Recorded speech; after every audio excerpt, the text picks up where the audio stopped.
Unsane is unreal. It's got a woman who may or may not be crazy. It's got a man who may be a hospital orderly, a stalker, or both. And just when you think it's going to end, it keeps going, and keeps getting crazier.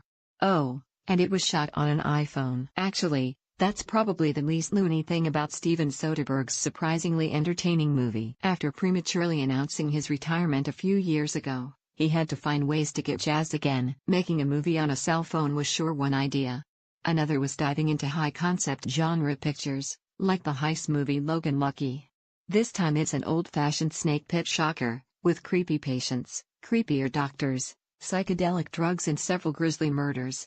Claire Foy, from The Crown, stars as Sawyer, channeling Reese Witherspoon for a perfectly perky American accent. A two-franc session with a psychologist gets her committed to the care of Nurse Ratched's older sister, and put on a steady diet of pills. The folks in charge, you see, have diagnosed Sawyer as having acutely great insurance. Their prescription? Keep her locked up for as long as her HMO keeps paying. Inside the institution, Sawyer's only ally, winningly played by Jay Farrow, who isn't exactly who he says he is. Meanwhile, Juno Temple is a trashy white dreadlocked girl who wants to cut Sawyer up. And squirmy Joshua Leonard acts up as the attendant whose constant attendance may be masking something else. Sawyer knows she's got to get out of this place, stat. But who's going to believe a crazy girl? Of course, the plot itself is sometimes a little nutty, too.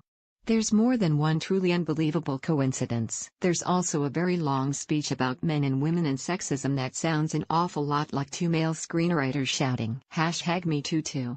Unsane is a lot more effective when it gives up trying to be a get out for gender and just sticks with the scares. The actors are all great. The pace is relentless. And whether he's shooting with a giant Panavision rig or an iPhone 7 Plus, Soderbergh still has the best eyes in the business.